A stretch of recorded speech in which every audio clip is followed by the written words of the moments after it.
எழுந்திருப்பீங்க ஃபாதர்கிட்ட சொல்லிட்டு ஃபாதர் கிளம்பிட்டாங்க முடிச்சிடலாம்னு நான் ஐடியா பண்ணேன். இப்போ பட்டிமன்ற தலைப்பு மாறிடுச்சு. திண்டுக்கல்லா திருச்சியான்னு பட்டிமன்றம். உங்களை தப்பாக கணக்கு போட்ட திண்டுக்கல் தான் தோல்வி அடைஞ்சிருக்கு. வெற்றி எங்கள் திருச்சி நகரத்தினுடைய லூர்தன்னை பங்கு மக்களுக்கு தான். ஒரு 5 பேர் கூட எந்திரிச்சு போகிறப்ப ஒரு 2 லேடிஸ் சொல்கிற வாய் அசைவை வச்சு கண்டுபிடிச்சேன் என்ன சொல்லிட்டு போனாங்கன்னு. அவர் தான் வாராரில்ல டிவியில் அப்போ பார்த்துக்கிறலாம் போய் பனி அடிக்குது வா போகலான்ட்டு. ஆனால் அதையும் மீறி இவ்வளோ பேர் உட்காந்துருக்கீங்க. எங்களுடைய மாணவ செல்வங்கள் வந்து உட்காந்துருக்குது எனக்கு மிகப்பெரிய மகிழ்ச்சி.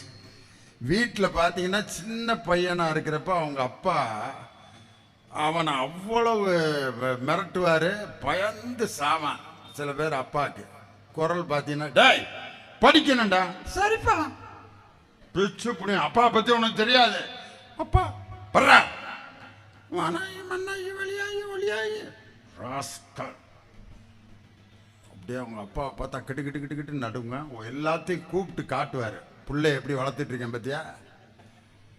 பார்த்தா கிடு கிடு கிடு கிடு நடுங்குவேன் பாரு. எவ்வளோ நாளைக்கு நடுங்கிட்டு இருப்பேன். 11th 12th போகிறப்ப லேசாக முகத்தில் மீசை வளரும். அப்பா அப்பா அப்படின்னு கூப்பிட்டுக்கிட்டு இருந்தவன் அப்பா அடிமை. அதுதான் அவங்க அப்பனுக்கு அபாய அறிவிப்பு. மகன் ஒரு லெவலை மீறினான், இதுக்கப்புறம் நீ அவனை விரட்டாத. அப்போ சில பேர் அவங்க மகனை கூப்பிட்டு ஏய் எங்கடா போயிட்டு வர்ற அப்படின்னா அதுக்கு ஒரு பதில் விடுவான் அவங்க அப்பாட்ட, அதான் வர்றோம்ல அடிமை. டே அப்பாடா நான் அதுக்கு என்ன செய்ய சொல்கிற, நீ தான் அப்பான்னு அம்மா இப்போ தான் சொல்லுச்சு அப்படின்னா. அப்பாட்ட இப்படி தான் பேசுகிறதா, வாயில தானே பேசுகிறேன், காதலையா பேசுகிறேன். அதோடு அவங்க அப்பா கதை வீட்டில் முடியுதுன்னு அர்த்தம். மகன் எமர்ஜி ஆகும்போது அவனுக்கு நீ கையில் உன்னுடைய சுதந்திரத்தை கொடுத்து அவனை நீ வளர வச்ச அழகு பாரியா, அதுதாயா உண்மையான அப்பா. உன் மகனுடைய வளர்ச்சியில் ஒவ்வொரு பிட்டிலையும் நீ வளர்ச்சியில் நீ பார்க்கணும். இன்னைக்கு பாருங்க சமுதாயத்தில் என்ன நடக்குது. ஒரு அம்மா வரிசையாக குழந்தை பத்துக்கிட்டு இருந்துச்சு. திடீர்னு ஒரே பிரசவத்தில் 2 பிள்ளை, திடீர்னு ஒரே பிரசவத்தில் 3 பிள்ளை. உடியாந்தான் வீட்டுக்காரர், ஏண்டி ஏற்கனவே ஐயோ ஒரே பிரசவத்தில் 3 குழந்தையா எப்படின்னு கேட்டதுக்கு திருக்குடும்ப படத்தை பார்த்து வேண்டிக்கிட்டேன், அதனால தான் 3 அப்படின்னு. நல்ல வேலை 12 அப்போஸ்தலர் படத்தை பார்த்து வேண்டாம போனேன். டெலிவரி பார்த்த டாக்டருக்கு பைத்தியம் பிடிச்சிருக்கேன். வேண்டின கடவுளுக்கும் பிறந்த குழந்தைக்கு ஏதாவது சம்பந்தம் இருக்கா? இல்லை. பக்தி என்பது படத்திலோ சிறுவையிலோ சுரூபத்திலோ நம்ம பார்க்கக்கூடிய பொருள்களில் அல்ல. உன் பக்கத்தில் இருக்கும் சகோதரனை நீ எப்படி நேசிக்கிறாய் என்பதுதான் இறைவனுக்கு நீ செய்ய வேண்டிய முக்கியமான கடமை என்று பைபிள்ல அந்த கோல்டன் ரூல்னு சொல்றாங்க. பிறர் உங்களுக்கு என்ன செய்ய வேண்டும் என்று நீங்கள் விரும்புகிறீர்களோ அதையெல்லாம் நீங்கள் முதலில் மற்றவருக்கு செய்யுங்கள், தானா உங்களுக்கு அது கிடைக்கும் அப்படின்னு. இன்னைக்கு பாருங்க, இன்னைக்கு இந்த சமுதாயம் எப்படி இருக்கு, வீடு எப்படி இருக்கு. 2 உதாரணம் சொன்னால் போதும். இன்னைக்கு வீடுகளில் பாருங்க, வீட்டில் நான் எனக்கு கிடைச்சிருக்கக்கூடிய வாய்ப்பு, 10 பிள்ளைங்களோட பிறந்தேன்.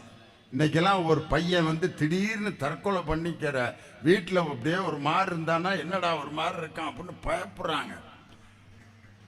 அப்பா திட்டியதால் மனமுடைந்து மகன் தற்கொலை, எத்தனை நியூஸ் வருது. நான் எங்கள் அப்பாட்ட சாக போறேன்னு சொன்னேன். பா நான் சாக போகிறேன், என்ன எப்படி அடிக்கிறீங்க நீங்கள் அப்படின்னு. எங்கடா போய் சாக போகிற அப்படின்னு கேட்டார். ட்ரெயினில் 9:30க்கு எக்ஸ்பிரஸ் இருக்கான், அதில் போய் விழுகாத, குட்ஸ் வண்டி வரும், அதுதான் மெதுவாக வரும், சாவகாசமாக சாகலாம், போயிட்டு வர்றியா அப்படின்றார். சாகிறதுக்கு வழிகாட்டுறாரு எங்கள் அப்பா. ஏன்னா எங்கள் அப்பாவுக்கு தெரியும் இவன் சொல்லுவான் செய்ய மாட்டான் சாக மாட்டான்ட்டு. எங்கள் அப்பாவுக்கு என் மேலே இருந்த நம்பிக்கை, நான் சாக போகிறேன்னு சொன்னால் கூட நம்ப மாட்டேன்ட்டார். வீட்டில் எனக்கு கிடைச்ச வாய்ப்பு, ஒரு தடவை காணாமல் போயிட்டேன் நான். வேளாங்கண்ணியில் அனௌன்ஸ் பண்ணுறாங்க, திண்டுக்கல் ஆரோக்கியமாக தெருவை சேர்ந்த லியோனி என்ற பையனை காணவில்லை. ப்ளூ கலர் டவுசர், வெள்ளச்சட்டை போட்டிருப்பார், கருப்பாக பல் எத்தி இருக்கும். அவர் காணவில்லை. அவங்க அப்பா பெயர் இன்னாசி, அம்மா பெயர் குளோரியா மேரி. அந்த பையனை கண்டுபிடித்தவர்கள் உடனடியாக ஒப்படைக்கவும். எங்கள் அப்பா தேடுன்னு தேடிட்டு கடைசிக்கு இங்கே போலீஸ்லாம் கம்ப்ளைண்ட் கொடுத்துட்டு போய் வந்து தேடுறாரு. மைசெட்டு போகிற இடத்துல உட்காந்துருந்தேன். உங்கள் அப்பாவுக்கு வந்த ஆத்திரம் ஒரு அடி விட்டார், சப்புன்னு விட்டார். மைசெட்டு போகிற இடத்துல வந்து உட்காந்துருக்க ராஸ்கல் அப்படின்னு ஒரு சாபம் விட்டார். வாழ்நாள் முழுவதும் பாடுறா, நீ மைக்கு பின்னாடியே கிடந்தாண்டா சாக போறான்னார். எங்கள் அப்பா விட்ட சாபம் எனக்கு எப்படி வரமா மாறி இருக்கு பாருங்க. வீட்டில் 3 பிள்ளைகளை உட்கார வச்சு எங்கள் அம்மா சோறு ஓட்டிக்கிட்டு இருந்தாங்க. நான் 3வது பையன். 2வது அண்ணனை விளக்கிட்டு என்னைய நடுவில் உட்கார வைமான்னு எங்கள் அம்மாட்ட கலகம் பண்ணி நடுவில் உட்காந்து எங்கள் அம்மா எனக்கு சோறு ஊட்டினப்ப திட்டிகிட்டே ஊட்டினாங்க. சந்தோஷமா நடுவில் உட்காந்துருந்தாலும் வாரத்தில் உட்காந்துருந்தாலும் இதே சாம்பார் சோறு தானடா அப்படின்னு இடிச்சு ஊட்டினாங்க. ஊட்டிக்கிட்டே சொன்னாங்க, சாக வரைக்கும் நீ நடுவுலையே தான் கடந்து சாக போகிறேன்னாங்க.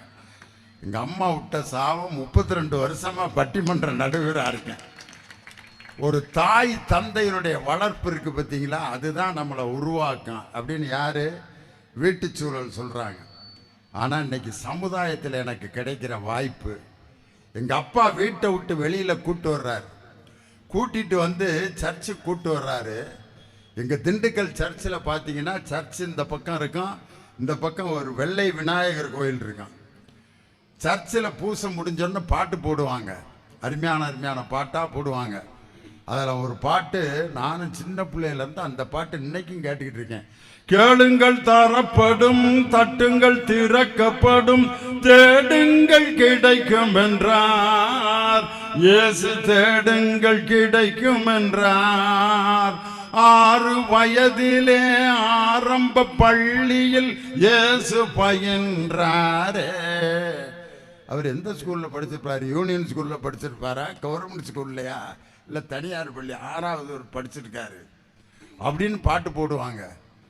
அதுக்கப்புறம் அந்த நேரம் பாட்டு போடுறப்ப விநாயகர் கோயிலையும் பாட்டு போடுவாங்க, முருகன் பாட்டு போடுவாங்க. அழகென்ற சொல்லுக்கு முருகா, உந்தன் அருளன்றி உலகிலே பொருளேது முருகா. அழகென்ற சொல்லுக்கு முருகா.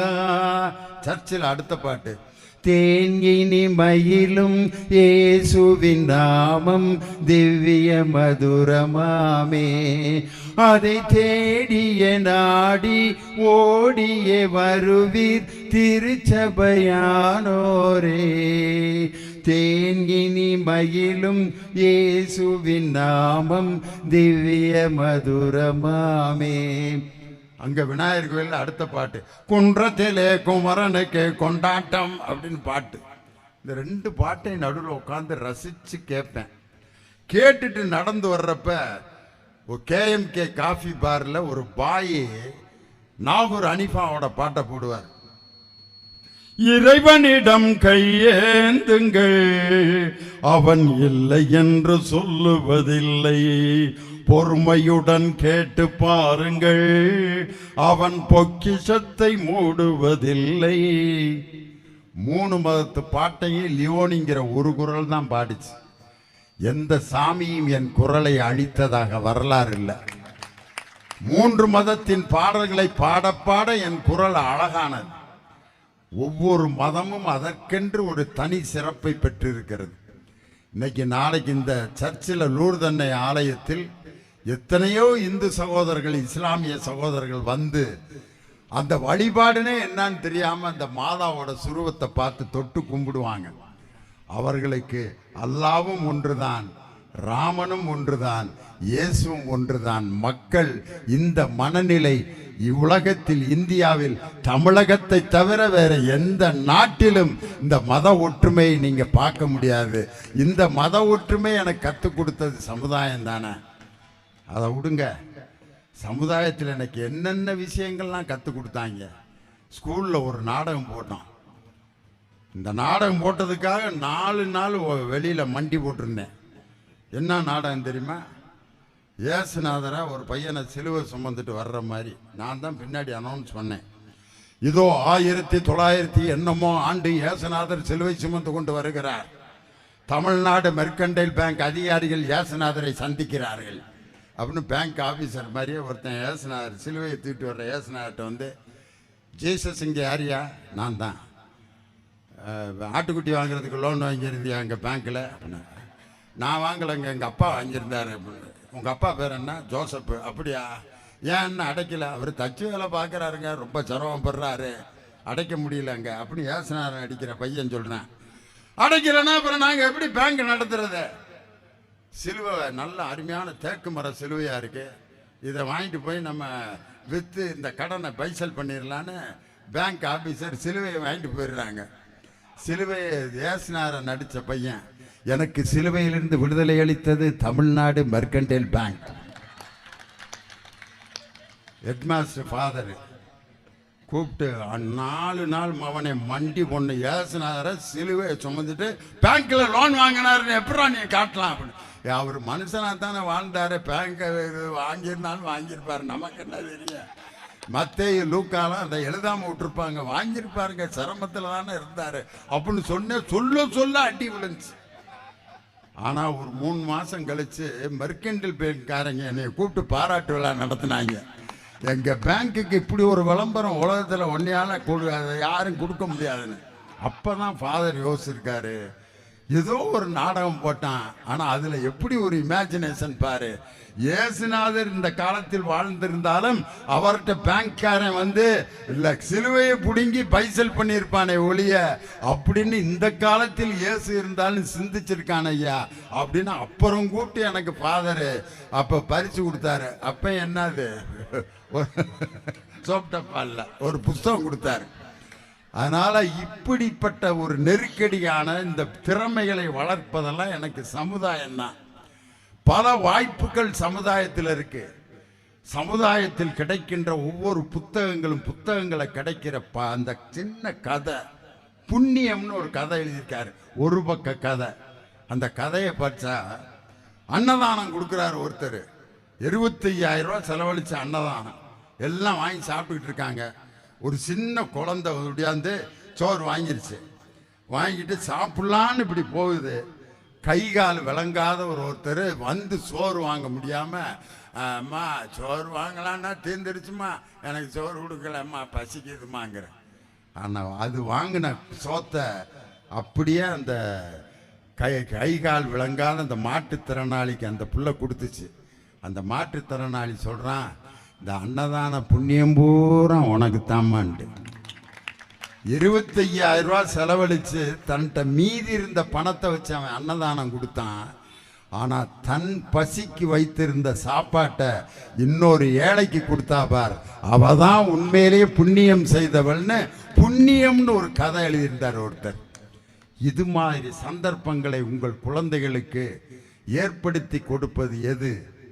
சமுதாயம் எத்தனையோ வாய்ப்புகள் இருக்கு. அந்த சமுதாயத்துக்கு கைபிடித்து அழைத்து செல்ல வேண்டிய பொறுப்பு யாரிடம் இருக்கிறது என்றால் தாயிடமும் தந்தையிடமும் தான். ஒரு சம்பவத்தை சொன்னா தெரியும் எது அப்படின்ட்டு. சமுதாயத்தில் எனக்கு மிகப்பெரிய அங்கீகாரம். நான் காலேஜில் படிக்கிறப்ப நல்ல பாட்டு பாடுவேன். அதில் மலையூர் மம்பட்டியானுங்கிற படத்தில் அந்த டைட்டில் சாங் இளையராஜாவோட பாட்டை பாடினா கூட்டமே கைதட்டுவான். அடுத்த நாள் எனக்கு வந்து எலக்ட்ரிசிட்டி மேக்னட்டிசம் பரிச்சை, என்னை கச்சேரியில் பாட கூட்டி போயிட்டாங்க. நைஸாக படிச்சுக்கிட்டே இருந்துட்டு ஓடிட்டேன். பக்கத்தில் திண்டுக்கல்ல இருந்து வடமதுரை மாரியம்மன் கோயிலில் பாடிக்கிட்டு இருக்கேன் மேடையில்.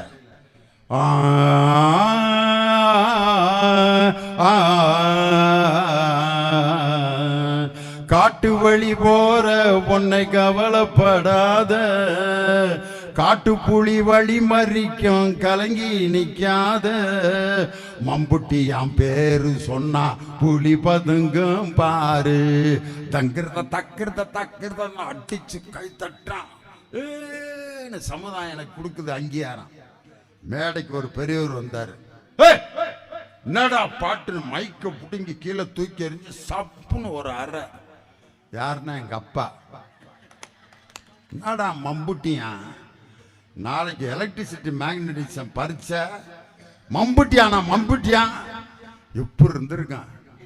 ஆயிரக்கணக்கான ரசிகர்கள் முன்னால கைதட்டு வாங்கின என்னைய எங்க அப்பா அவமானப்படுத்தி இழுத்துட்டு போய் விடிய விடிய என்னை படிக்க வச்சு ஞாயிறு கடையில் டீ வாங்கி கொடுத்து டீயை குடிச்சு என்னை படிக்க வச்சு எலக்ட்ரிசிட்டி மேக்னட்டிசம் பரீட்சை எழுதி பாஸ் ஆகி சென்ட் சேவியர்ஸ் காலேஜ் பிஎட் காலேஜில் பிஎட் படித்து 33 வருஷம் வாத்தியாரா வேலை பார்த்து இன்னைக்கு பாடநூல் கழக தலைவரானா எங்க அப்பா அன்னைக்கு அடிச்சு என்னை இழுத்துட்டு போனார் பார்த்தீங்களா.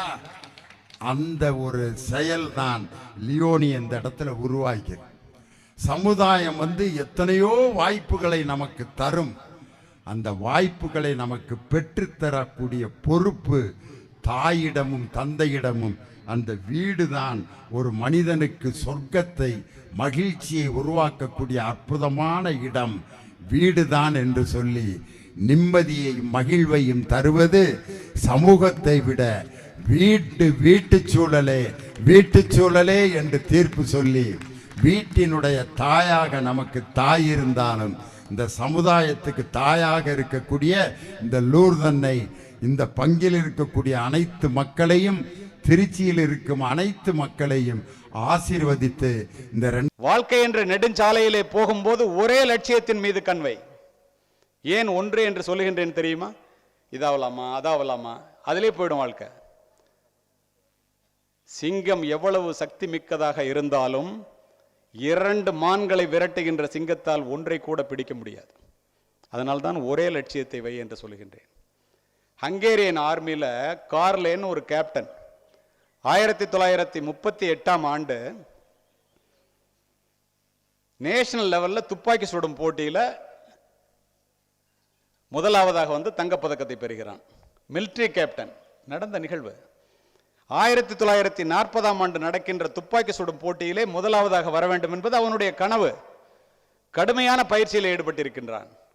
மிலிட்டரி கேப்டன்கிறதுனால ஹேண்ட் கிரீனேடு எரியணும். இங்கிலீஷ் படத்துல எல்லாம் பார்த்துருப்பீங்க. பல்லால கடிச்சிட்டு குண்டை தூக்கி போடுவான், எதிரிட்ட போய் வெடிக்கும். கையெறி குண்டு பிராக்டிஸ் பண்ணும்போது கையிலே வெடிச்சிருது. வலது கை துண்டாக போய் விழுந்து விடுகிறது. நான் சொல்லுவது கதையல்ல, நிஜம். கீழே விழுந்த வலது கையை இடது கையால் எடுத்துக்கொண்டு கதறிக்கொண்டு ஓடுகின்றான் தன் தாயிடத்திலே. இரவு முழுவதும் அழைகின்றான். மருத்துவர்கள் பார்க்கின்றார்கள். ஒரு வாரம் கழிச்சு நினைவு திரும்புகிறது. 2 வாய்ப்புகள் அவன் முன்னால். ஒன்று, நடந்ததை நினைத்து அழுதே சாவது. இன்னொன்று, இறைவன் கொடுத்த இடது கையை உபயோகப்படுத்தலாமா லட்சியத்தை அடைவதற்கு. அவன் கை போனதை பற்றி கூட கவலைப்படவில்லை. ஒலிம்பிக்கிலே தங்கப்பதக்கம் வாங்க வேண்டும் என்ற தன்னுடைய லட்சியம் தகர்ந்து விட்டதே என்று அழுகின்றான். அவனுடைய தாய் கொடுத்த ஊக்கத்தினால் இடது கையினால் 3 மணி நேரம் தினமும் பயிற்சி செய்து கொண்டிருந்தவன் 6 மணி நேரம் பயிற்சி செய்ய ஆரம்பிக்கின்றான். 1940ஆம் ஆண்டு அவன் ஒலிம்பிக்கு தயாராகும் போது முதல் உலகப் போர் நடக்கவில்லை. ஒலிம்பிக் நடக்கல. 44க்கு தயாராகின்றான். 2ஆம் உலகப் போர் நடக்கவில்லை. நண்பர்களே, 1948ஆம் ஆண்டு 28 வயதிலே ஒலிம்பிக்கிலே போட்டியிலே கலந்து கொள்ள வேண்டியவன் 38 வயதிலே ஒற்றை கை, அதுவும் இடது கையோடு செல்கின்றான். அத்தனை பேரும் அவனை பார்த்து 28 வயது 2 கையுடன் இருக்கின்ற அவ்வளவு பேரும் அவனை பார்த்து சிரிக்கின்றார்கள். தன் தாயிடம் சென்று சொல்லுகின்றான். எல்லாரும் என்னை பார்த்து சிரிக்கிறாங்கம்மா. தாயினுடைய வார்த்தை என்ன தெரியுமா? நீ பெரிய முயற்சியிலே ஈடுபடும் போது இந்த உலகம் உன்னை பார்த்து வீண் முயற்சி என்று சொல்லும். நீ வெற்றி பெற்ற பிறகு அதே உலகம் உன்னை பார்த்து விடாமுயற்சி என்று பாராட்டும். போடா அப்படி. தன்னுடைய தாயினுடைய வாக்கை வேத வாக்காக எடுத்துக்கொண்டு போட்டியிலே கலந்து கொண்டான். நடந்தது என்ன தெரியுமா மாணவர்களே, மாணவிகளே? 1948ஆம் ஆண்டு பீஜிங்கிலே துப்பாக்கி சுடும் போட்டியிலே கார்லே ஹங்கேரியன் ஆர்மியினுடைய கேப்டன் தன்னுடைய இடது கையால் சாதித்த சாதனையை இன்றளவும் எவனாலும் முறியடிக்க முடியவில்லை என்பதுதான் உண்மை. சிந்தித்து பாருங்க. அர்னிமா சின்கா எத்தனை பேருக்கு தெரியும்? கொள்ளையர்கள் கழுத்தில் இருக்கிற நகையை பறிப்பதற்காக வாரணாசியில் இருந்து டெல்லி போகின்ற ட்ரெயினிலே போகின்ற பெண்ணை, அவள் கால்பந்தாட்ட வீராங்கனை, நேஷனல் சாம்பியன். கொள்ளையர்களோடு போரிடுகின்றாள். தூக்கி ட்ரெயின்ல இருந்து வெளியில் ஏறிறான். எதிர்த்தார் போல் ஒரு ட்ரெயின் வருது. அதுல ஒத்தை கால் துண்டாக போய் விழுந்து விடுகிறது.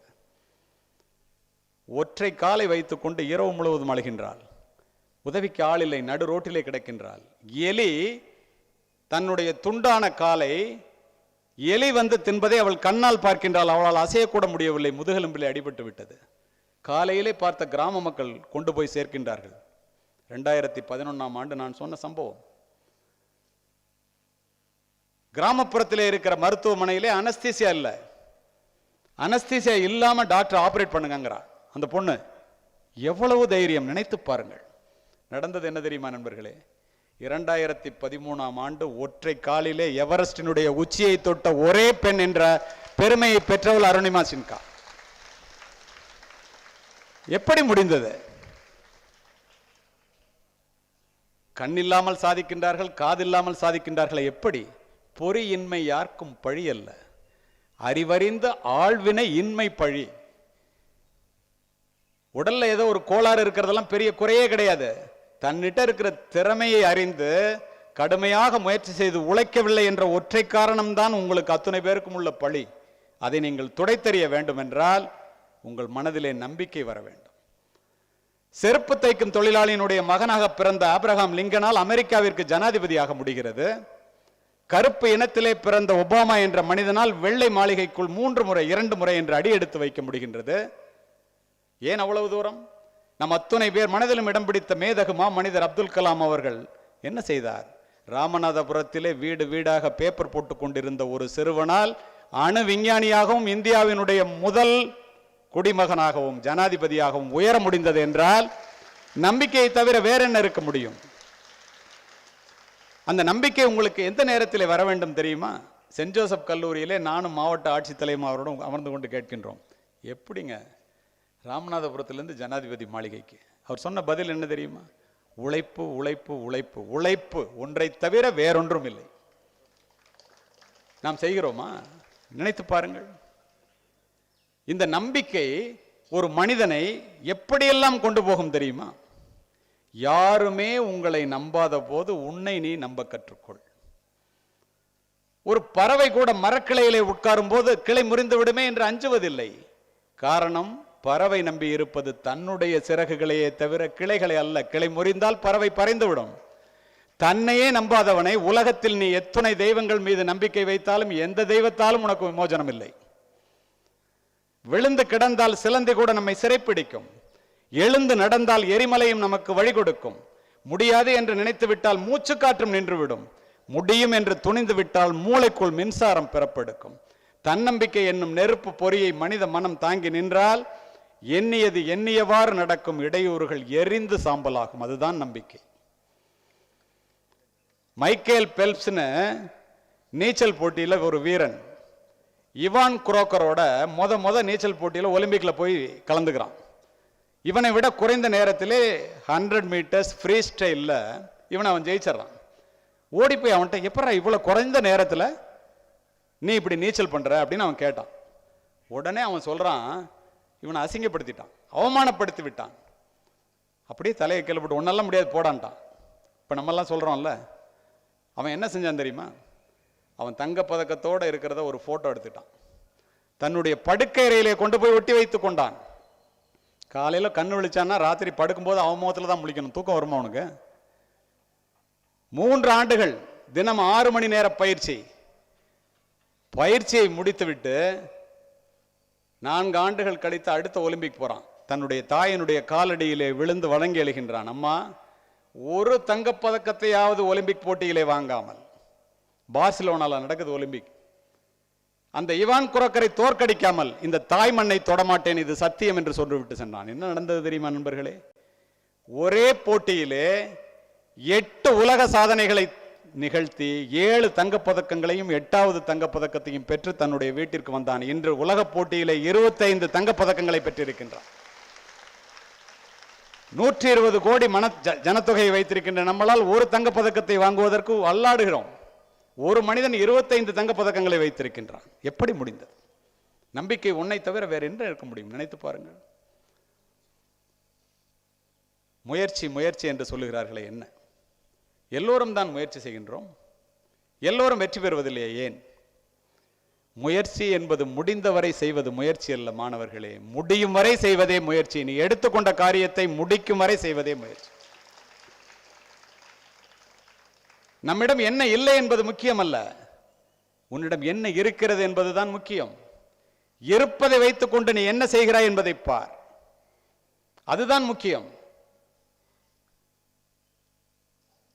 ஓட்டப்பந்தய மைதானத்திலே வெற்றி கோட்டை ஒருவன் குறைந்த நேரத்திலே கடக்கிறான் என்றால் அவன் பயிற்சி மைதானத்திலே அதிக நேரத்தை செலவு செய்தவனாகத்தானே இருக்கும்.